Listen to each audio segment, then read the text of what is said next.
Mystery tales की रहस्य और रोमांच की सनसनीखेज कहानियों की दुनिया में आपका स्वागत है।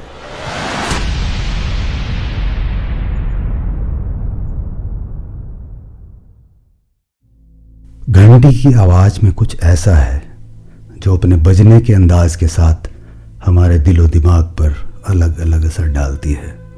फायर ब्रिगेड के ट्रक की घंटी, स्कूल की छुट्टी की घंटी, मंदिर की घंटी या फिर घर के दरवाजे पर लगी घंटी। हर आवाज़ के साथ हमारा एक खास इमोशन जुड़ा है जो उसे सुनकर जाग जाता है। ऐसी ही एक घंटी विहान के लिए कभी ना सुलझने वाली पहेली बन गई थी। विहान एक 14 वर्ष का तेज दिमाग रखने वाला किशोर था। उसकी माँ एक स्कूल में फिजिकल ट्रेनिंग की टीचर और पिता लोकल पुलिस स्टेशन में डिटेक्टिव की पोस्ट पर थे। आपको ख्याल होगा जब आप बच्चे थे तब बाहर से गुजरते आइसक्रीम वाले की घंटी का आपके ऊपर क्या असर होता था। सभी बच्चों के ऊपर होता है। विहान जिस इलाके में रहता था वहाँ से बड़ी मधुर सी घंटी बजाती एक आइसक्रीम वैन गुजरती थी। विहान अपनी जेब में पैसे लिए उसके पीछे भागता, लेकिन वो वैन जैसे एक छल हवा थी। उसकी घंटी की आवाज़ कभी दाएं से आती, कभी बाएं से और कभी दूर हो जाती।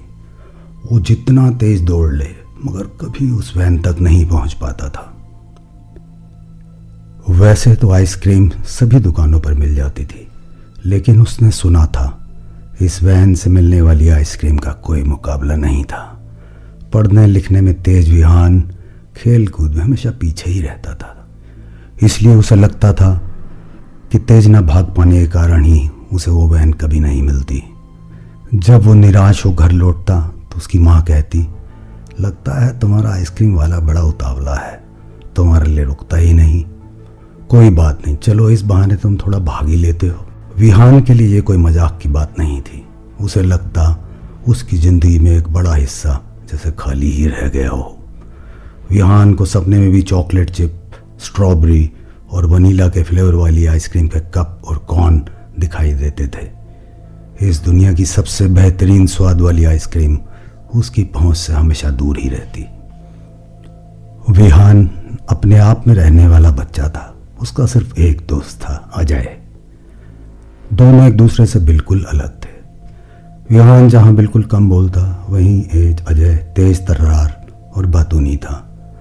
कहते हैं दो विपरीत ही एक दूसरे की ओर आकर्षित होते हैं। कुछ ऐसा ही था उन दोनों के साथ। सिर्फ एक अजय था जिसके साथ विहान अपनी सारी बातें शेयर कर सकता था। अजय के घर में उसका अपना एक अलग कमरा था जिसमें उसने शानदार वीडियो गेम्स का सेटअप किया हुआ था। आज विहान उसके साथ गेम्स खेलने उसके घर आया था। अचानक ही आइसक्रीम वैन की घंटी की आवाज़ आने लगी। विहान की आंखों के सामने से सारी दुनिया जैसे गायब हो गई। उसने अपनी जेब में हाथ डालकर देखा कि पैसे हैं या नहीं और उठकर तेजी से बाहर जाने लगा। रुको, अजय ने जोर से पुकारा। कहाँ जा रहा है? आइसक्रीम वैन के पीछे, विहान ने झुंझलाकर जवाब दिया। बाहर कोई वैन नहीं है। अजय उसे बड़े ध्यान से देखता हुआ बोला। विहान को लगा क्या पागलों जैसी बात कर रहा है अजय। अरे तुझे क्या वैन की घंटी नहीं सुनाई दे रही? हाँ सुनाई दे रही है, मगर वहां कोई वैन नहीं है, उसके चक्कर में मत पड़, अजय ने जोर देकर कहा। विहान आकर फिर से अजय के पास बैठ गया। उसे लगा कोई तो बात है जो अजय जानता है और वो नहीं। वैसे भी उसका मिलना जुलना सिर्फ अजय के साथ था। आसपास क्या हो रहा है उसे सब अजय से ही पता चलता था। अजय की आंखों में चिंता थी। क्या तूने आज तक वो वैन देखी है? मैं आज तक कभी उसे पकड़ ही नहीं पाया, तो देखूंगा कैसे? मगर दूसरे बच्चे भी तो उसके पीछे भागते हैं और आइसक्रीम खाते हैं, विहान बोला। अजय सीधे विहान की आंखों में देखकर बोला, हाँ भागते हैं, पर क्या तूने किसी को आइसक्रीम खाते हुए देखा? विहान सोचने लगा और उसे आभास हुआ कि हाँ, कभी किसी बच्चे को खाते हुए तो नहीं देखा। ना कोई वैन है और ना ही किसी को आज तक कोई आइसक्रीम मिली है। बस उस वैन की घंटी की आवाज़ आती है, वो किसी को दिखाई नहीं देती। विहान के लिए एक थोड़ी बेतुकी सी बात थी। वो हर घटना को अपनी तेज बुद्धि से परखने वाला बच्चा था। अगर आवाज़ है तो वैन भी है, वो बोला। अच्छा, तूने रज्जू का नाम सुना है? अजय अपने एक एक शब्द पर जोर देकर बोला। रज्जू? कौन रज्जू? ये नाम विहान ने कभी नहीं सुना था। कहते हैं 14 साल का रज्जू भी उस वैन के पीछे भागता था और एक दिन उसने वो वैन पकड़ी ली। उस दिन के बाद से वो किसी को नहीं मिला। अजय की आंखों में एक अजीब सा डर था। अजय की बातें सुनकर विहान के अंदर पक्का हो गया कि वो इस रहस्यमयी वैन का पता लगा कर ही रहेगा। शाम को जब उसके पिता घर आए तो उसने पूछा, पापा, क्या आपको किसी रज्जू नाम के बच्चे का पता है जो लापता हो गया हो? विहान के पिता ने छोटा सा जवाब दिया, ऐसे नाम का कोई बच्चा कभी नहीं खोया। विहान जानता था उसके पिता की पोस्टिंग इसी इलाके में पिछले 15 साल से थी। अगर रज्जू नाम का कोई बच्चा खोया होता तो उन्हें जरूर पता होता। उस रात विहान ने गूगल मैप से अपने इलाके की सारी गलियों और सड़कों को बड़े ध्यान से देखा।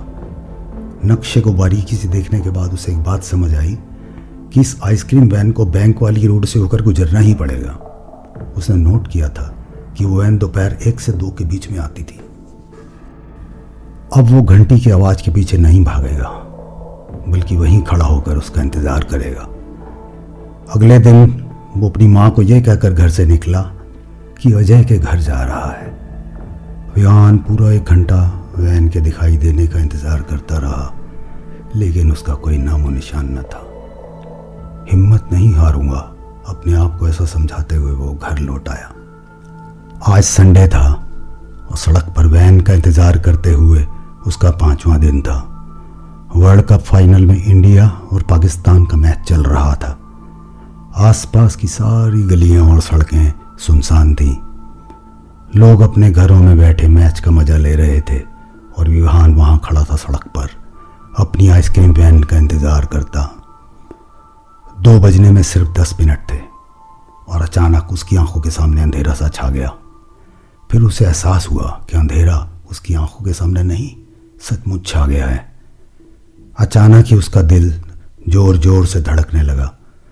उसकी गर्दन के पीछे के महीन बाल ऐसे खड़े हो गए जैसे उनसे होकर बिजली का करंट बह रहा हो। विहान की आंखें अपने आप ही बंद हो गईं। वक्त जैसे थम सा गया हो और फिर आवाज़ आई, वो आवाज़ जो लंबे टाइम से उसका पीछा कर रही थी। आइसक्रीम वैन से आने वाला जादू भरा म्यूजिक जो हमेशा उसे अपनी ओर खींच लेता था। आखिर तुमने मुझे पकड़ ही लिया। एक झटके से विहान की आंखें खुली और सड़क के दूसरी ओर आइसक्रीम वैन खड़ी थी। टोपी लगाए एक आदमी उस वैन के बाहर खड़ा था। आइसक्रीम मैन, विहान के मुंह से निकला। उसे लगा उसकी आवाज़ किसी गहरे कुएं से आ रही है। कौन से फ्लेवर की आइसक्रीम लोगे? मेरे पास 50 से ज़्यादा फ्लेवर हैं, आइसक्रीम मैन मुस्कुरा कर बोला। विहान का विश्वास ही नहीं हो रहा था कि यह सब सच में हो रहा है। तुम्हारा बेस्ट फ्लेवर कौन सा है? एक ही क्यों, तुम सभी फ्लेवर्स का मजा ले सकते हो, आइसक्रीम मैन बोला। विहान निराश सी आवाज में बोला, मेरे पास सिर्फ 30 रुपए हैं। विहान मेरे दोस्त, इस आइसक्रीम के पैसे नहीं लगते, वो आदमी विहान की आंखों को एकटक देखता हुआ बोला। विहान के माथे पर लकीरें थीं। तुम मेरा नाम कैसे जानते हो? मैं यहाँ के हर बच्चे का नाम जानता हूँ, मैं भी कभी यहीं रहता था। तुम्हें बस हाँ कहना है और इस वैन की सारी आइसक्रीम तुम्हारी, उसका जवाब आया। हाँ हाँ हाँ, विहान का जैसे अपने ऊपर कोई बस ही नहीं था। विहान का ऐसा बोलना था कि पलक झपकते ही उसने अपने आप को वैन के सामने पाया और वो आदमी अब सड़क के उस पार खड़ा था जहां विहान पहले था। कौन हो तुम? विहान के पैर कांपने लगे थे। मैं राजवीर, मेरे दोस्त मुझे रज्जू कहते थे। तुमने मेरे बारे में सुना तो होगा, आइसक्रीम मैन बोला। रज्जू? वो बच्चा जो वैन के पीछे भागते हुए गायब हो गया था। विहान को लगा जैसे उसके पैरों में जान ही नहीं थी। हाँ, 28 साल पहले मैंने भी इस वैन को पकड़ लिया था और तब से इसमें कैद हूं। अब तुम्हारी बारी है, जितना मजा लूटना है आइसक्रीम का लूट लो, ऐसा कहकर रज्जू वहां से चल दिया। विहान आइसक्रीम वैन के अंदर था। अब अचानक उसकी सारी घबराहट और डर दूर हो गए। दुनिया की सबसे बेहतरीन और अनोखे फ्लेवर वाली आइसक्रीम का खजाना उसके सामने था। उसे इस बात का कोई अंदाज़ा नहीं था कि 1-2 दिन के बाद ही उसकी आइसक्रीम की सारी चाहत ख़त्म हो जाएगी और फिर होगा एक लंबा इंतज़ार एक बच्चे का जो इस वैन को पकड़ सके। विहान की आंखों में एक पागलपन की चमक थी। उसे जाना था नगर नगर, गली गली, बच्चों को अपनी आइसक्रीम वैन के जादुई संगीत से लुभाने के लिए। ये कहानी आपको कैसी लगी कमेंट करके ज़रूर बताएं। ऐसी और कहानियाँ देखने सुनने के लिए लाइक, शेयर और सब्सक्राइब करना ना भूलें।